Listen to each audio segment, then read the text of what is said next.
시청자 여러분 안녕하십니까? 8월 20일 미국 주요 뉴스를 전해드리겠습니다. 북한 공작원들이 미국 내에서 무기와 군사기술을 밀반출하기 위해 한 중국인에게 200만 달러를 송금한 사실이 드러났습니다. 미 법무부는 8월 19일 로스앤젤레스 외곽에 불법 체류 중이던 중국 국적의 션화원이 북측 지시에 따라 미군 무기와 정밀 장비를 북한으로 넘기려 한 혐의로 징역 8년형을 선고받았다고 밝혔습니다. 션화원은 총기, 탄약, 열화상 장비, 화학물질 탐지기, 무인기용 엔진 등 민감한 군수품을 밀수한 것으로 조사됐습니다. 특히 3개의 해상 컨테이너를 통해 북한에 이미 무기를 넘긴 것으로 파악됐으며 이 중 일부는 남한 기습 공격을 위한 준비물이었다고 검찰은 밝혔습니다. 수사당국은 션화원이 북한군을 남한에 위장 침투시키기 위한 군복까지 준비하고 있었다고 밝혔으며 그의 휴대전화에는 다수의 미군 군복 이미지가 저장돼 있었습니다. 이번 사건은 지난 2022년 온라인을 통해 북한 측 인물과 접촉하면서 시작됐습니다. 북한 공작원은 원에게 연방 총기 면허를 취득하도록 자금을 제공했고 그는 이를 바탕으로 텍사스에서 무기를 구매해 롱비치 항을 통해 수출했습니다. 검찰은 원은 북한이 남한을 상대로 기습 공격을 준비하는 데 필요한 무기와 기술을 수집하려 했다며 그의 범행은 미국과 한국의 안보를 심각하게 위협하는 것이었다고 밝혔습니다. 원은 지난 6월 외국 정부의 불법 대리인으로 활동한 혐의와 함께 국제비상경제권법 IEPA 위반 공모 혐의에 대해 유죄를 인정한 바 있습니다. 한편 미국산 무기가 적대국이나 범죄 조직에 유입되는 사례는 꾸준히 발생하고 있습니다. 지난해에는 이라크와 수단으로 대전차 무기와 자동화기를 밀수하려 한 외국 사업가들이 체포됐으며 멕시코 정부는 미국제 총기 밀반입을 문제 삼아 미국 총기 제조사를 상대로 소송을 제기하기도 했습니다. 다음 뉴스입니다. 미국 국토안보부 장관 크리스티 노엄이 미국 멕시코 남부 국경 장벽 전체를 검은색으로 도색하겠다는 계획을 공식 발표했습니다. 노엄 장관은 뉴멕시코주의 한 장벽 구간을 방문해 직접 롤러를 들고 페인트 칠에 참여했으며 이 조치는 트럼프 대통령의 직접적인 요청에 따른 것이라고 밝혔습니다. 그녀는 검은색이 햇볕을 흡수해 금속 장벽의 표면 온도를 높이고 이를 통해 불법 입국 시도자들이 장벽을 타고 넘는 것을 어렵게 만드는 효과를 기대한다고 설명했습니다. 현장에 동행한 국경순찰대 마이크 뱅크스 국장도 도색이 녹을 방지하는 기능까지 더할 것이라며 기술적 효과를 부각했습니다.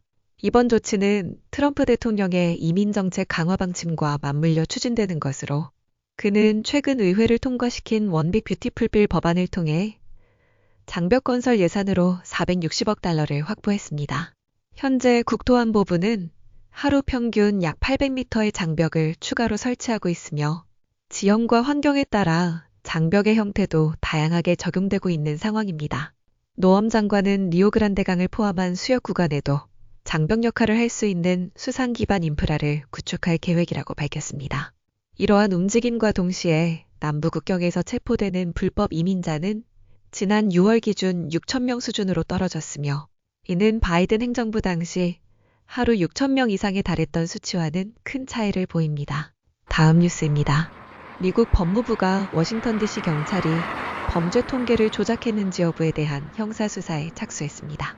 이 조사는 트럼프 대통령이 DC의 치안 주도권을 연방정부가 가져와야 한다고 주장한 가운데 현지 당국이 범죄율 감소 통계를 근거로 반발해온 것과 관련이 있습니다.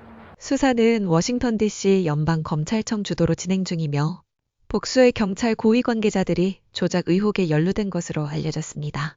트럼프 대통령은 소셜미디어를 통해 DC가 가짜범죄 통계를 제공해 안전한 도시라는 허상을 만들었다며 강하게 비판했습니다. 현재까지 혐의가 명확히 규정된 것은 아니지만 연방 통계를 조작한 사실이 확인될 경우 사기, 공문서 허위 작성, 수사 방해 등의 혐의가 적용될 수 있습니다. DC경찰은 이미 지난 5월 통계 수정 의혹이 제기된 마이클 플리엄 지휘관을 직무에서 배제하고 별도 조사를 진행 중입니다. 머리얼 바우저 시장은 모든 경찰구역을 조사했으며 조직적 문제는 확인되지 않았다고 밝혔지만 연방정부는 지역 통계의 신뢰성 자체에 의문을 제기하고 있습니다.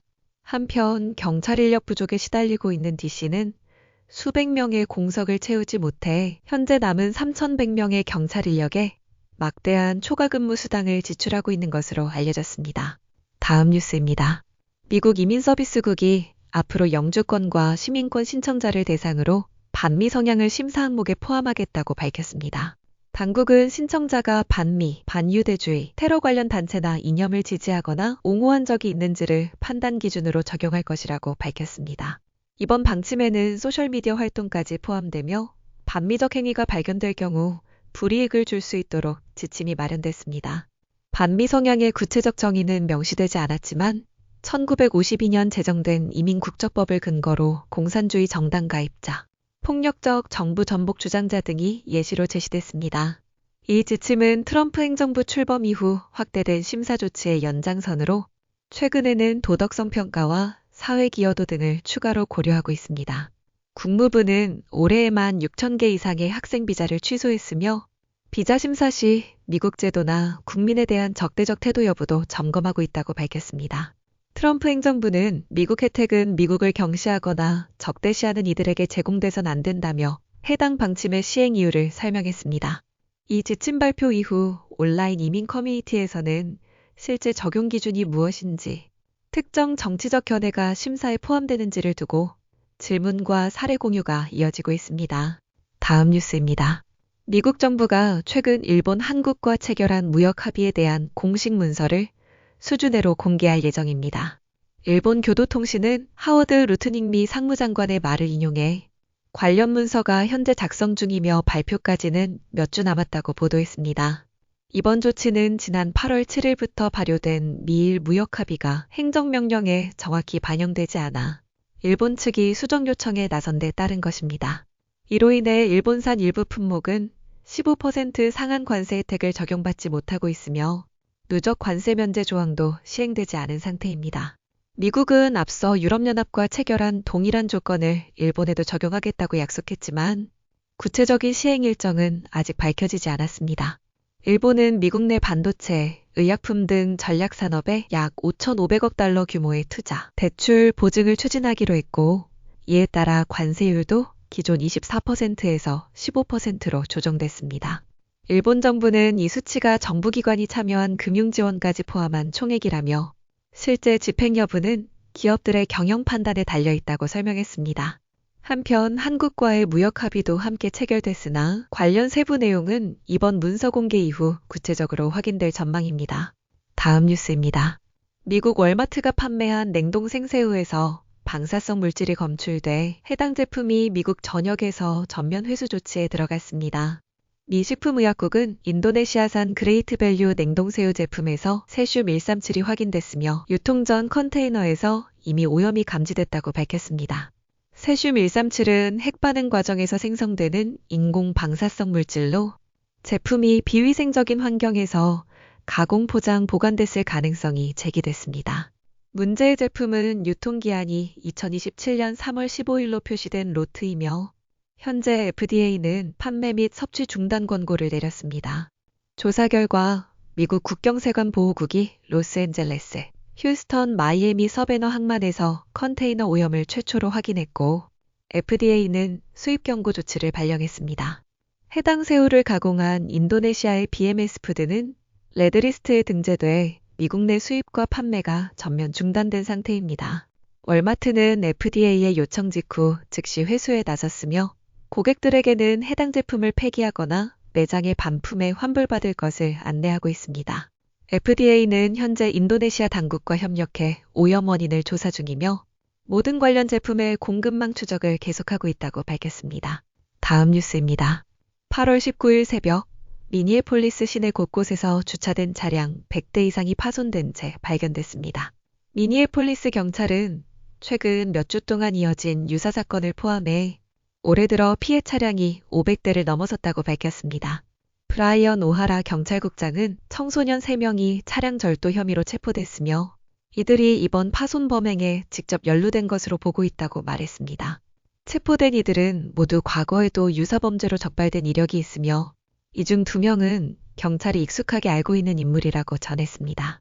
경찰은 용의자들이 타고 있던 도난 차량 2대를 확보했으며 각각 미니애폴리스 제2지구와 제4지구에서 발견됐습니다.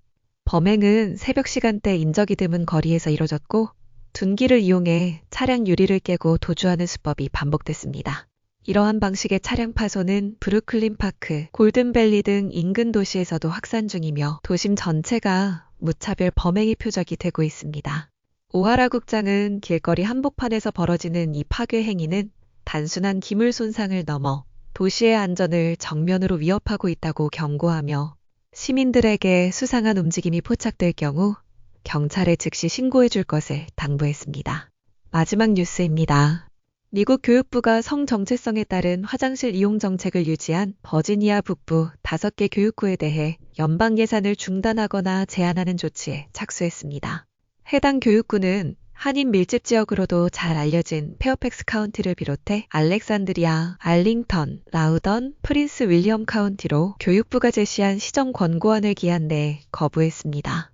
교육부는 이들 교육구가 트랜스젠더 학생들에게 성 정체성에 따라 화장실과 탈의실 사용을 허용한 것이 연방교육법 타이틀 9을 위반했다고 판단했습니다. 이에 따라 5개 교육구는 약 5천만 달러 규모의 연방 지원금을 선지급 후 사후 정산받는 고위험 대상으로 지정됐으며 향후 보조금 지급도 전면 중단될 수 있습니다. 린다 맥마흔 교육부 장관은 연방법을 무시하면서 연방 자금을 받는 일은 더는 허용되지 않는다며 강경한 입장을 밝혔습니다. 페어팩스 교육구는 자구책 마련에 나섰고 라우던 교육구는 위법 행위를 한 적이 없다며 강하게 반발하는 등 각 교육청은 대응 방안을 검토 중입니다. 특히 페어팩스 측은 자사정책이 연방법과 버지니아 주법 모두에 부합하며 제4연방항소법원의 판결에 따라 시행 중이라고 설명했습니다. 트럼프 행정부는 타이틀 9의 해석을 생물학적 성별 기준으로 한정하고 있어 이번 사안은 향후 미국 연방 대법원에서도 주요 쟁점으로 다뤄질 가능성이 큽니다. 한편 이런 상황 속에서 페어팩스 교육청이 미셸 리드 교육감의 신변 보호를 위해 수십만 달러를 들여 전담 경호원을 채용하기로 하면서 예산 집행의 적절성을 놓고 비판이 제기되고 있습니다. 연방 지원금 삭감 위기에 놓인 교육청이 고위 인사의 개인 경호에 막대한 비용을 책정한 것이 타당하냐는 지적이 교육 현장 안팎에서 이어지고 있습니다. 이상으로 오늘의 뉴스를 마칩니다. 시청해주셔서 감사합니다.